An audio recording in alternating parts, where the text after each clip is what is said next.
नमस्कार, मैं अनूप द्विवेदी आप सबका अपने YouTube channel RCI the study point में हार्दिक स्वागत करता हूं।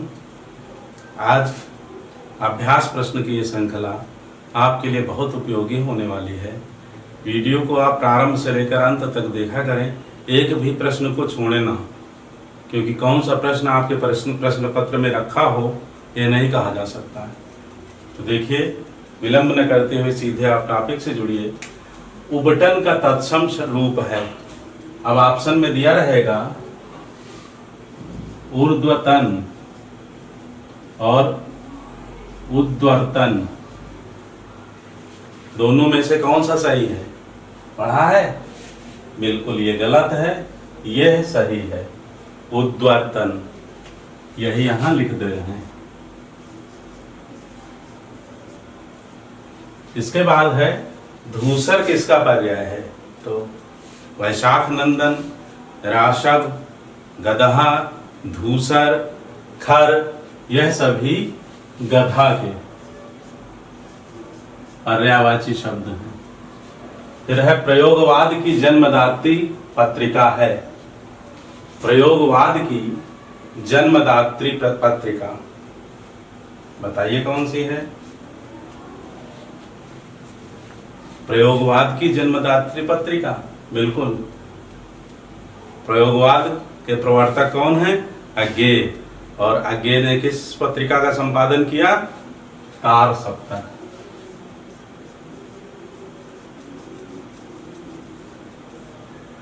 सन 1943 ईस्वी। फिर किन दो साहित्यकारों ने अर्धनारीश्वर नाम से रचना की?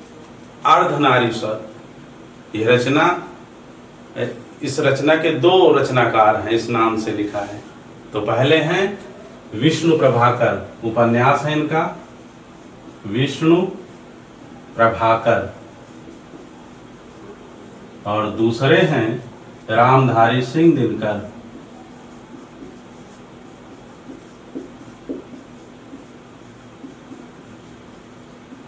इसके बाद अगला प्रश्न है रिक्शा किस भाषा का शब्द है? रिक्शा, तो रिक्शा क्या पढ़ा है बताइए? बिल्कुल जापानी भाषा का शब्द है। फिर है पहल पत्रिका के संपादक कौन है? पहल पत्रिका के संपादक ज्ञानरंजन, और इनके साथ साथ राजकुमार केसरवानी। राजकुमार केसरवानी। अगला प्रश्न है वह भाई जो अन्य माता से उत्पन्न हुआ हो। ऑप्शन मैंने नहीं लिखा जिससे से ज्यादा प्रश्न संकलित हो सके। 32 प्रश्न है यहाँ, अगले में और हो जाएंगे, 60 प्रश्न लगभग रहेंगे इसमें। तो वह भाई जो अन्य माता से उत्पन्न हुआ हो, अपनी माता से उत्पन्न हुआ हो वो होता है सहोदर, अन्य माता से उत्पन्न हुआ हो तो अन्योदर। ठीक है, एक ही मां से उत्पन्न हुए दो भाई सहोदर होते हैं। ठीक है, बड़ा भाई अग्रज होता है, छोटा भाई के लिए अनुज आता है, और अन्य माता से उत्पन्न हो तो अन्योदर। अगला देखिए, कवि धूमिल का पूरा नाम क्या था? कवि धूमिल का पूरा नाम बताएं, अपनी तैयारी को जांचें। हाँ, सुदामा पांडे। सुदामा पांडे, बिल्कुल ठीक। फिर प्रश्न है कि पूर्वी हिंदी की बोली नहीं है। अब ऑप्शन इसके लिए आप नहीं देख रहे हैं, यहाँ नहीं लिखे हैं, हम बोल देते हैं, आप बताएं। पूर्वी हिंदी की बोली नहीं है अवधी, हरियाणवी, बघेली, छत्तीसगढ़ी, और हरियाणवी को बांगरू भी कहते हैं। तो कौन सी होगी? यस, पूर्वी हिंदी की बोलियां 3 हैं, अवधी, बघेली और छत्तीसगढ़ी। तो हरियाणवी नहीं होगा। तो यहाँ हम कर देते हैं पूर्वी हिंदी की बोलियां हैं। ठीक है, इसको हम ये कर देते हैं और तीनों लिख देते हैं, अवधी, बघेली, छत्तीसगढ़ी। इसके अतिरिक्त जो ऑप्शन रहेगा वही आपका उत्तर होगा जब प्रश्न ये रहेगा कि नहीं है। फिर है दूसरी परंपरा की खोज के लेखक हैं। दूसरी परंपरा की खोज पढ़ा है? तो दूसरी परंपरा की खोज, साहित्य के नए प्रतिमान, यह रचनाएं किसकी हैं? नामवर सिंह।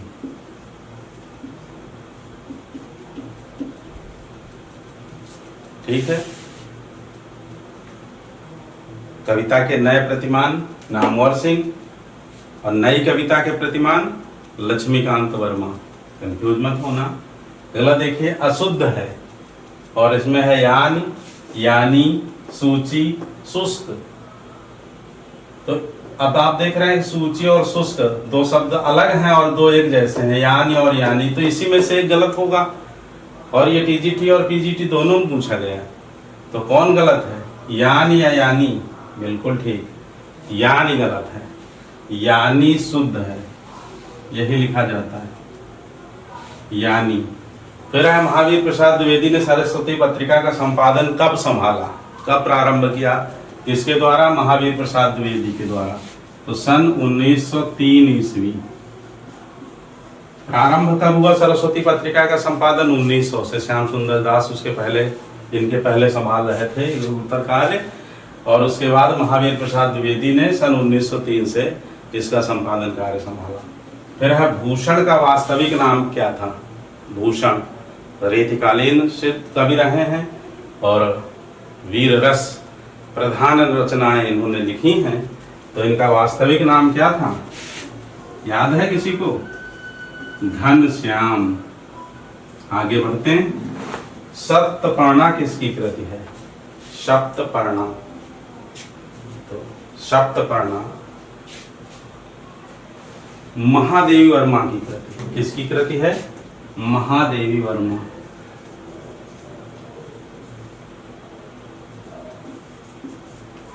फिर अगला प्रश्न है, शोकाकुल में समास है। शोकाकुल, विग्रह कर लीजिए, शोक से आकुल, शोक से आकुल, कौन सा समास होगा? बिल्कुल तत्पुरुष समास। और तत्पुरुष समास में भी अगर भेद दिया हो तो फिर कौन सा समास होगा? तत्पुरुष का भेद, संप्रदान, अपादान तत्पुरुष, चरण तत्पुरुष, षष्ठी तत्पुरुष, संबंध तत्पुरुष, यानी। तो क्या उत्तर होगा? शोकाकुल, शोक से व्याकुल, करण तत्पुरुष। बिल्कुल ठीक, सही उत्तर है आपका। अगर हो रोगग्रस्त तो रोग से ग्रस्त, करण तत्पुरुष। और अगर हो शाप मुक्त, ऋण मुक्त, तब कौन सा होगा? बिल्कुल अपादान तत्पुरुष हो जाएगा, क्योंकि अलग होने के अर्थ में। रोग मुक्त, रोग से मुक्त, रोग से अलग हो गए, ध्रुवम पाय अपादानम, तो अपादान तत्पुरुष होगा। इसी तरह से ऋण मुक्त, ऋण से मुक्त हो गए, अपादान तत्पुरुष। आगे बढ़ते हैं। आदिकाल को सिद्ध सामंत युग किसने कहा है? तो नामकरण आप जरूर याद कर लीजिए, एक प्रश्न रखा रहता है टीजीटी पीजीटी, मैंने देखा है। तो इसका जो नामकरण का मेरा वीडियो है और ट्रिक के साथ है, उसका अवलोकन अवश्य करें। आदिकाल को सिद्ध सामंत युग किसने कहा है? बिल्कुल ठीक, अथातो भूमक्कड़ जिज्ञासा, राहुल सांकृत्यायन।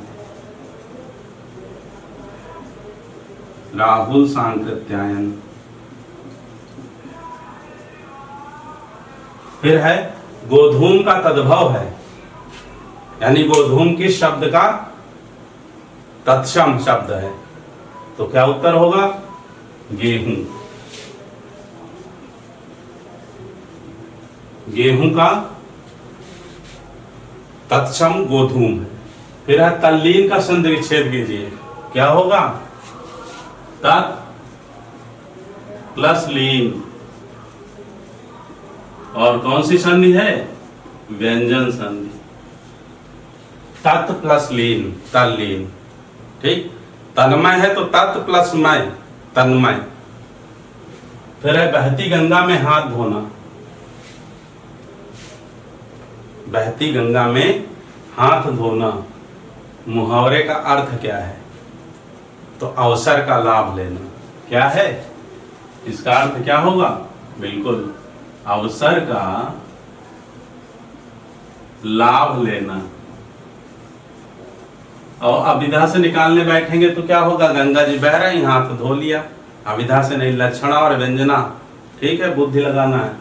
बहती गंगा में अवसर का लाभ, ऑप्शन देखिए, आपको सटीक उत्तर मिलेगा। ठीक है, सीधे सीधे अर्थ मत निकालिए बस।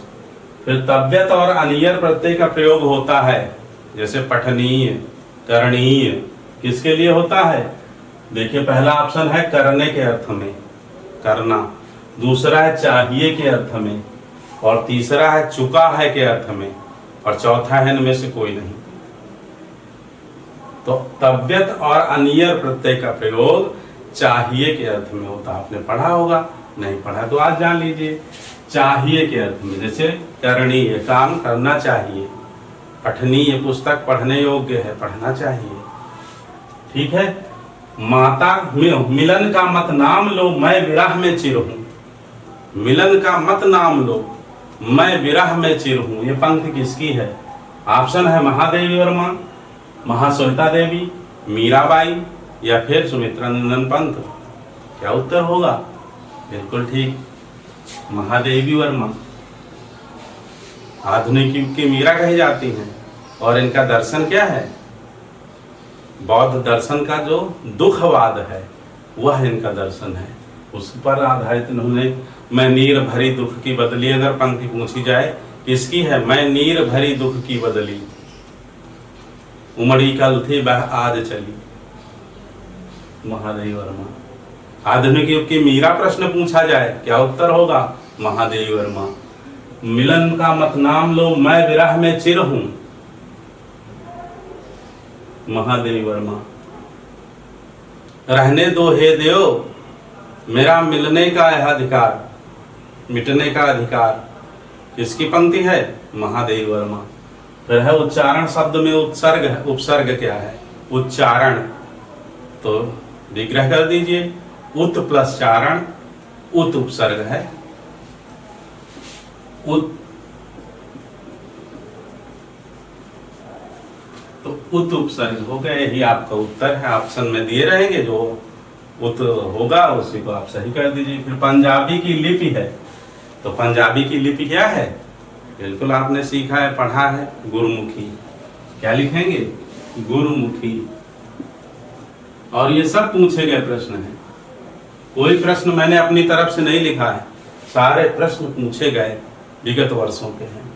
फिर है बंग महिला का असली नाम था, कभी टीजीटी में, पीजीटी में, यूपी के, डीएसएसबी के, राजस्थान का, हरियाणा का, या फिर नेट परीक्षा के। फिर है बंग महिला का असली नाम क्या था? क्या होगा? बिल्कुल राजेंद्र बाला घोष।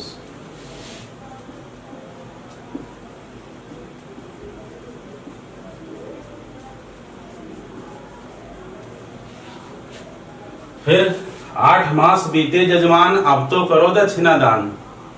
8 मास बीते जजमान, अब तो करो दक्षिणा दान। इस पंक्ति का संबंध किस पत्र से, किस पत्र में लिखा जाता था? याद है? याद कर लीजिए। यह पंक्ति 8 मास बीते जजमान, बड़ी आर्थिक दयनीय स्थिति थी उस समय के संपादकों की, चाहे वो भारतेंदु जी रहे हों, चाहे मुंशी प्रेमचंद जी इधर आगे रहे हों, चाहे बाल कृष्ण भट्ट रहे हों, चाहे ब्राह्मण पत्रिका के प्रताप नारायण मिश्र रहे हों।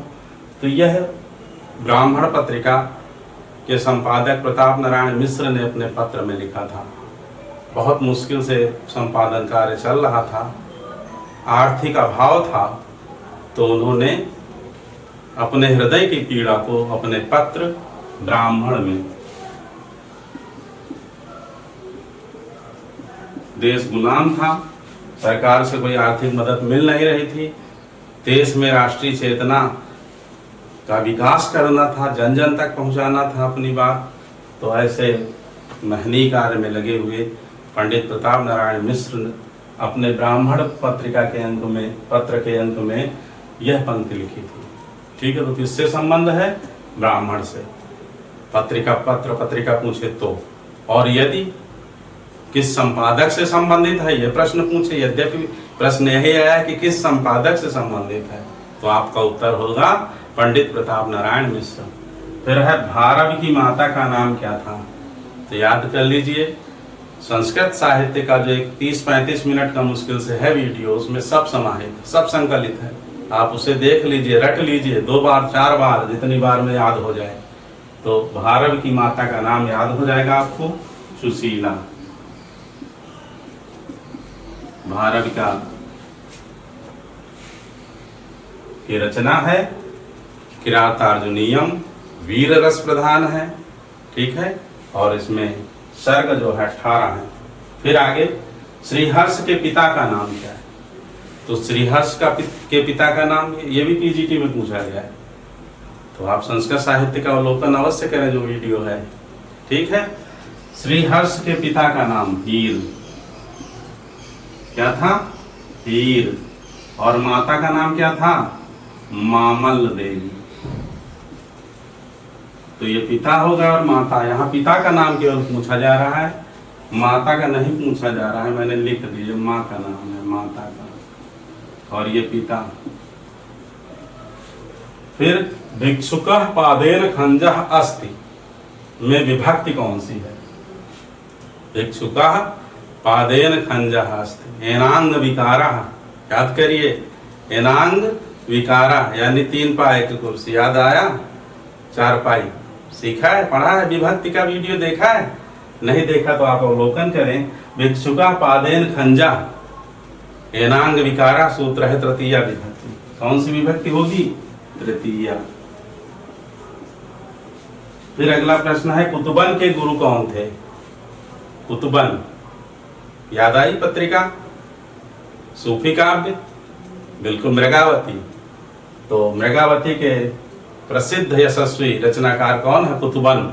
और कुतुबन के गुरु का नाम शेख बुरहान, पूछा गया प्रश्न है, शेख बुरहान।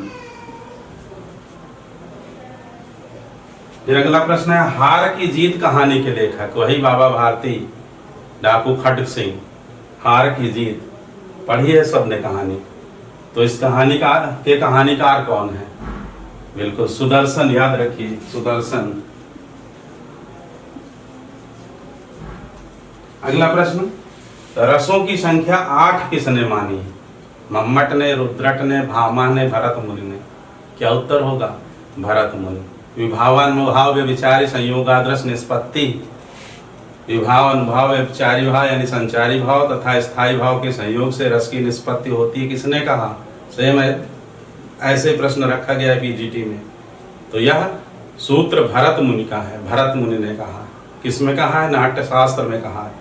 तो रसों की संख्या 8 किसने मानी है, क्या उत्तर होगा, बिल्कुल भरत मुनि ने, भरत मुनि। अब इसी में आगे प्रश्न पूछा गया है कि शांत रस, नवरस कौन सा है, तो उत्तर क्या होगा, नवरस, शांत रस। किसने जोड़ा है शांत रस, शांत रस किसके उससे जुड़ा है, प्रस्तोता कौन है इसके, रुद्रट। इसके बाद भक्ति रस, 10वां रस, भक्ति रस के प्रस्तोता कौन है, बिल्कुल उज्ज्वल नीलमणि रचना है, रूप गोस्वामी, याद कर लीजिए, रूप गोस्वामी, भक्ति रस, ठीक है। वात्सल्य रस, सूरदास, सूरदास की रचनाओं से वात्सल्य रस जुड़ गया, साहित्य का 11वां। पूर्वी हिंदी की उत्पत्ति हुई है, पूर्वी हिंदी, अभी आपने देखा सुना, अवधी बघेली छत्तीसगढ़ी इसकी बोलियां हैं, और पूर्वी हिंदी से ही इन बोलियों की उत्पत्ति हुई है। तो पूर्वी हिंदी की किससे हुई है, किस अपभ्रंश से हुई, ऐसे भी प्रश्न बन सकता है। सौरसेनी अपभ्रंश, पैशाची अपभ्रंश, मागधी अपभ्रंश या अर्धमागधी अपभ्रंश, बिल्कुल अर्धमागधी अपभ्रंश, अर्धमागधी अपभ्रंश, अर्धमागधी अपभ्रंश से पूर्वी हिंदी की उत्पत्ति हुई है, और पूर्वी हिंदी की बोलियां अवधी बघेली छत्तीसगढ़ी हैं। और कुछ प्रश्न देखिए। अगला प्रश्न है नवगीत के उन्नायक कवि हैं, तो नवगीत के उन्नायक कवि हैं वीरेंद्र मिश्र। पढ़ा है तो ठीक है, अन्यथा आप तैयारी कर लीजिए। नवगीत के उन्नायक वीरेंद्र मिश्र, ठीक है। नई कविता अलग है, नवगीत अलग है। दुष्यंत कुमार की कृति है युगधारा, अपनी केवल धार, साये में धूप, खूंटियों पर टंगे लोग। तो क्या होगा इसका उत्तर? दुष्यंत कुमार की कृति, बिल्कुल साये में धूप, उत्तर होगा साये में धूप। युगधारा किसकी है? युगधारा नागार्जुन की है। अपनी केवल धार किसकी है? अरुण कमल की है, अरुण कमल। और खूंटियों पर टंगे लोग सर्वेश्वर दयाल सक्सेना। नीलोत्पल में समास है, तो नील प्लस उत्पल, नीला है जो कमल, बहुत आसान है कर्मधारय समास। नील गगन, नीलोत्पल, श्वेत कमल, महात्मा, महावीर, इन सब में कर्मधारय समास।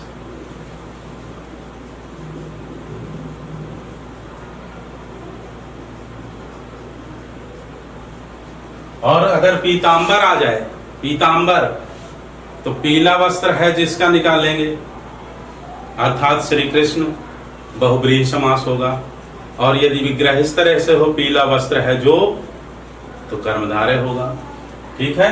अगर कर्मधारय नहीं दिया है तो बहुब्रीहि लगाएंगे, अगर बहुब्रीहि नहीं दिया है तो कर्मधारय लगाएंगे। अगर कर्मधारय और बहुब्रीहि दोनों है तो पीतांबर में बहुब्रीहि पहले लगाएंगे, याद रखिए इस बात का, ठीक है। पीतांबर में बहुब्रीहि, ठीक है। अगर बहुब्रीहि नहीं दिया है अव्ययी भाव, तत्पुरुष, द्वंद्व, द्विगु, कर्मधारय, तो आप कर्मधारय लगाएंगे। सो सुख सुजस सुलभ मोहि स्वामी में अलंकार कौन सा पूछ रहा है? सो सुख सुजस सुलभ मोहि स्वामी, सारे पूछे गए महत्वपूर्ण प्रश्न हैं। तो आप देख रहे हैं श्राद्ध 1, 2, 3, 4 बार पुनरावृत्ति हो रही है। वृत्त्यानुप्रास, सीधे अनुप्रास और अनुप्रास के भेदों में अगर दिया है ऑप्शन में, आप ऑप्शन देखेंगे, अगर ये दिया है कि उपमा, श्लेष, यमक, अनुप्रास, तो आपका उत्तर अनुप्रास होगा। और वृत्त्या, छेका, लाटा ये दिए हुए हैं, अंत्या, अनुप्रास, तो फिर अनुप्रास के भेद में यहाँ वृत्त्या अनुप्रास, तो सीधे हम अनुप्रास अलंकार लिखा है। फिर है निर्मल वर्मा की चर्चित कहानी है, तो निर्मल वर्मा की बहुत चर्चित कहानी है परिंदे। परिंदे निर्मल वर्मा की बहुत चर्चित कहानी। फिर है गोदान उपन्यास है, अब इसके ऑप्शन यहाँ नहीं दिखाई दे रहे हैं, हमने नहीं लिखा है, बोल रहे हैं, आप बताएं। आदर्शवादी पहला, दूसरा यथार्थवादी, तीसरा आदर्शोन्मुख यथार्थवादी, और चौथा है यथार्थोन्मुख आदर्शवादी। ये 4 ऑप्शन आपके समक्ष हैं। गोदान कैसा उपन्यास है? बिल्कुल यथार्थवादी, जो लोग कह रहे हैं वो सही है, यथार्थवादी। फिर है सहजयान के प्रवर्तक हैं, सहजयान के प्रवर्तक, ऑप्शन नहीं है तो हम बोल रहे हैं भरत मुनि, सरहपा, भामह, गुरु गोरक्षनाथ। 4 ऑप्शन हैं, कौन सा सही है? सहजयान के प्रवर्तक हैं सरहपा। फिर अगला प्रश्न देखिए, जन्मेजय का नाग यज्ञ के रचनाकार कौन है? जन्मेजय का नाग यज्ञ ध्रुव स्वामी, स्वामिनी, चंद्रगुप्त, स्कंदगुप्त, समुद्र एक घूंट, ये सब किसके हैं? जयशंकर प्रसाद के। फिर कलाधर उपनाम से कौन लिखता था? देखिए यहाँ पंत, प्रशांत, निराला, महादेवी है। फिर है कलाधर उपनाम से लिखते थे, यही ऑप्शन समझ लीजिए। पंत लिखते थे, प्रसाद लिखते थे, निराला या महादेवी, तो कलाधर उपनाम से लिखने वाले जयशंकर प्रसाद।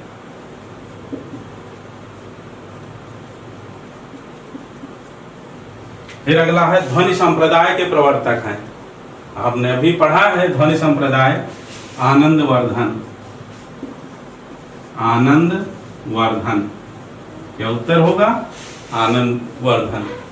अगला प्रश्न देखिए, बूंद अघात सहाय गिर कैसे, खलके वचन संत सह जैसे में कौन सा अलंकार है? अलंकार की 2 वीडियो हैं, दोनों बहुत महत्वपूर्ण और बहुत उपयोगी। यदि आपने उनका अवलोकन कर लिया तो अलंकार आपका गलत ही नहीं होगा। इतने इतने उदाहरण उसमें भर दिए ठूस ठूस के कि आप एक बार उसका अवलोकन करेंगे तो आपका अलंकार नहीं गलत होगा। बूंद अघात सहाय गिर कैसे, टीजीटी में आया है प्रश्न ये, और आपको मिल जाएगा हमारे वीडियो में, ये प्रश्न मिलेगा वहां। आप देखिए उदाहरण अलंकार, उदाहरण अलंकार के उदाहरण में ये मिलेगा। तो आप तो जान गए होंगे कि इसमें कौन सा अलंकार है। बिल्कुल, उदाहरण अलंकार।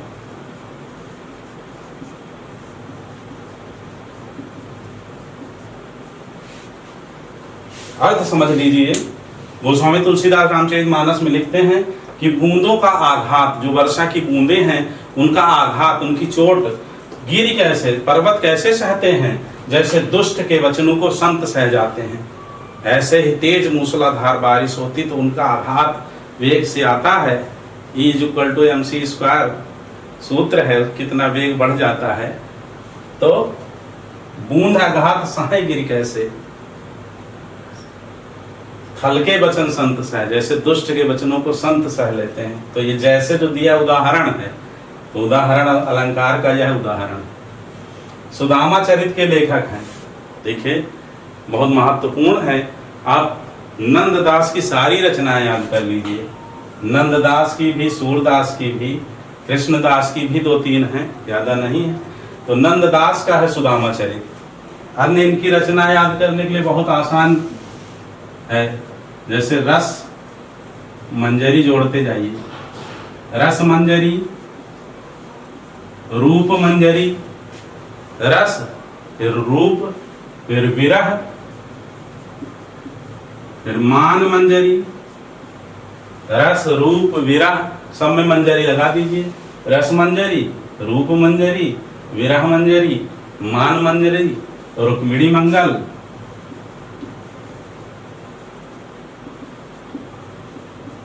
रास पंचाध्यायी,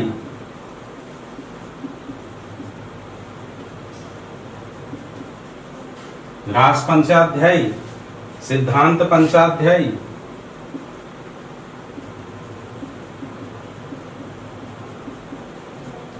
श्याम सगाई, रुक्मिणी मंगल साथ में श्याम सगाई, श्याम सगाई। इसके अतिरिक्त भंवर गीत, दशम स्कंध, भंवर गीत, दशम स्कंद, और ये नंददास पदावली, नंददास पदावली, ठीक है।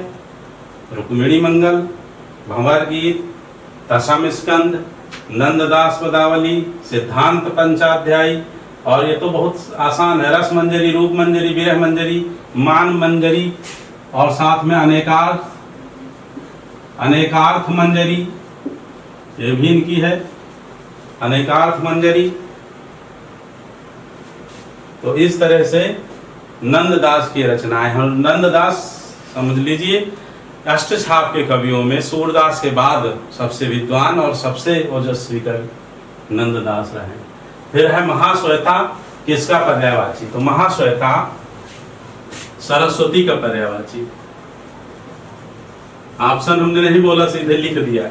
ऑप्शन में दिया रहेगा सरस्वती, लक्ष्मी, रमा, गंगा, कुछ भी, सरस्वती याद रखिए।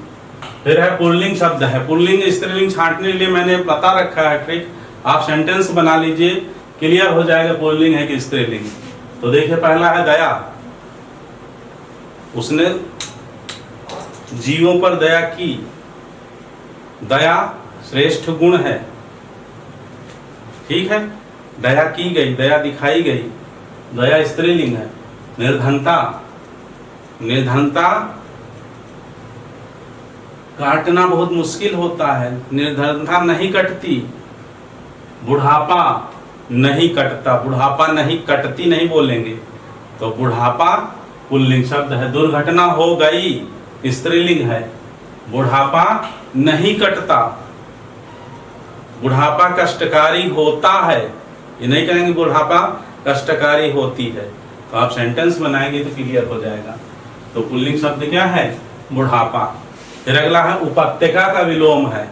तो उपत्यका का विलोम पढ़ा है आपने, विलोम शब्द देखिए, उसके वीडियो में मिल जाएगा। कोई भी प्रश्न आपका बचेगा ही नहीं, कहीं भी कोई भी पेपर उठा ले, टीजीटी, पीजीटी, नेट या अन्य किसी भी परीक्षा का, टेट, सुपर टेट, सबका संकलन अपने वीडियो में ठूस ठूस के भर रखा है, महत्वपूर्ण प्रश्नों का संकलन। तो उपत्यका का विलोम क्या होगा? अधित्यका, अधित्यका। फिर अगला है कलानिधि किसका पर्याय है? तो कलाएं किसमें बढ़ती घटती हैं? चंद्रमा में। तो कलानिधि किसका पर्याय हो गया? चंद्रमा का। राकेश, मयंक, शशि, चांद, चंद्रमा, कलानिधि, ठीक है। राकापति, राकेश, रजनीकांत, ये सब, निशाकांत, सब चंद्रमा के हैं। राजा निर्वंशिया कहानी के लेखक, 49 प्रश्न, राजा निर्वंशिया कहानी के लेखक कौन है बताइए? ऑप्शन बोलें, चलिए बताइए। बिल्कुल कमलेश्वर।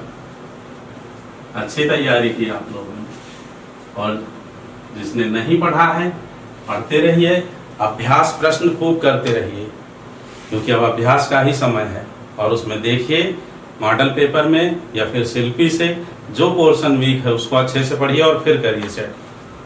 आगे है कर्म कारक के लिए प्रयुक्त चिन्ह है। कर्म कारक, कर्ता ने कर्म को, कर्ता ने कर्म को, तो कर्म कारक का चिन्ह क्या हुआ? को। पूरे याद कर लीजिए। निष्फल ना होने वाला, निष्फल ना होने वाला, इसके लिए एक शब्द है, ठीक है। निष्फल ना होने वाला, अनेक शब्दों के लिए एक शब्द आपको वहां मिलेगा ये। तो निष्फल ना होने वाला, निश्चित, सही, सटीक या अमोघ। जिमि अमोघ, रामचरितमानस में तुलसीदास जी लिखते हैं, जिमि अमोघ रघुपति कर बाना, यही भांति चले वो हनुमाना। राम जी के बाण अमोघ हैं, यानी निष्फल नहीं होते, जिस पर छोड़ देते सीधे भेद करके यही वापस आता है बाण। तो निष्फल ना होने वाला यानी अमोघ। क्या होगा इसके लिए शब्द? अमोघ। ये सही है। फिर है हस्ताक्षेप का शुद्ध होगा। क्या लिखा है? हस्ताक्षेप। शुद्ध क्या होगा? बिल्कुल ठीक, हस्ताक्षेप। यही मात्रा हटा दीजिए तो सही हो गया, ठीक है। आगे बढ़ते हैं। सुख दुख के बीच लगने वाला चिन्ह कहलाता है। सुख दुख के बीच चिन्ह लगाता है, छोटा सा लगा है, यहाँ भी ये चिन्ह शो कर रहा है। तो चिन्ह भी एक बार देख लीजिए, अल्प विराम, अर्ध विराम, पूर्ण विराम, उद्धरण, और ये जो योजक चिन्ह, इसका नाम क्या है? योजक चिन्ह, ठीक। फिर है निराला किस पत्रिका से संबंधित नहीं थे? निराला, पंडित सूर्यकांत त्रिपाठी निराला। मतवाला तो उनका प्रसिद्ध पत्र था ही, सुधा, समन्वय, मतवाला, इंदु, तो इंदु के नहीं थे, ठीक है। अंबिका प्रसाद गुप्त और जयशंकर प्रसाद इंदु के थे। बाकी तीनों में योगदान रहा है पंडित सूर्यकांत त्रिपाठी निराला का। तो यही आपका उत्तर होगा, और इसके लिए भी याद कर लीजिए, अंबिका प्रसाद गुप्त और जयशंकर प्रसाद। फिर है साखी किस कवि का काव्य संग्रह है?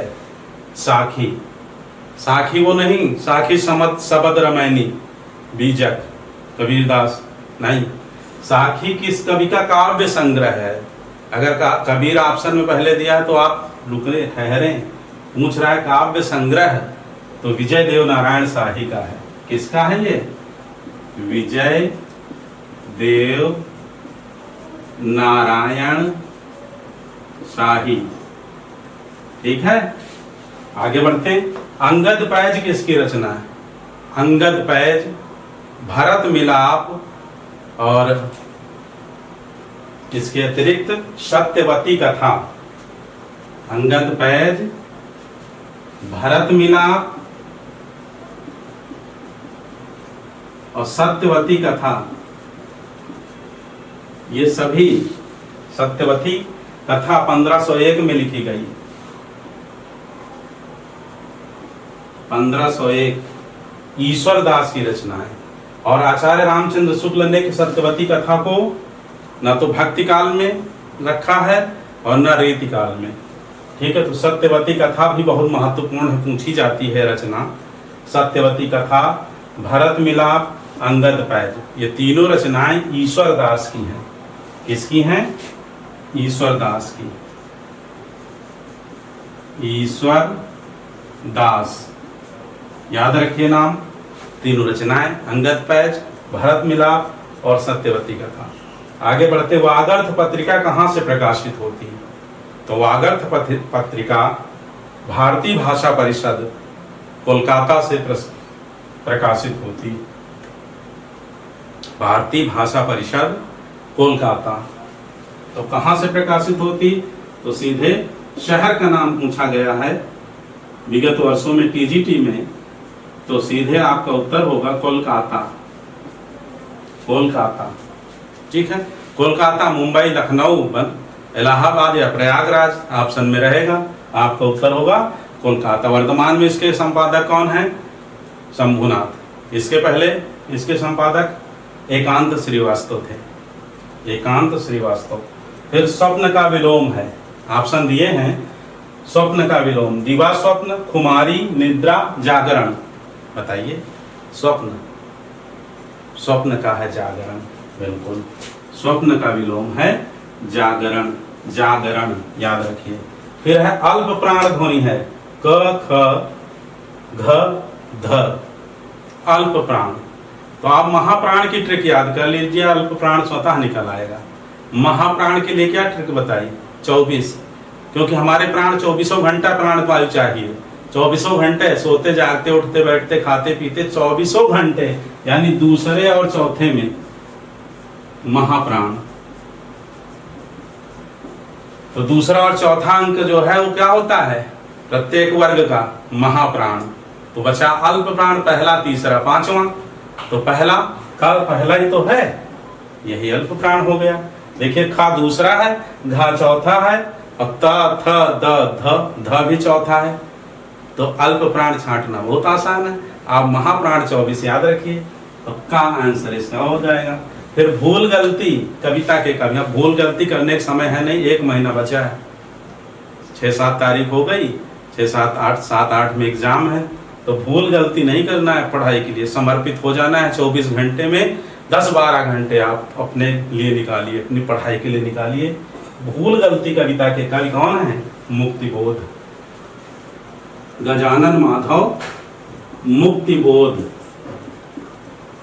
यही इसका उत्तर है। तो इस तरह से 60 प्रश्नों का संकलन रहा है। मैं आशा करता हूं कि आपने सीखा होगा बहुत कुछ। आपकी तैयारी कुछ आगे और बढ़ी होगी।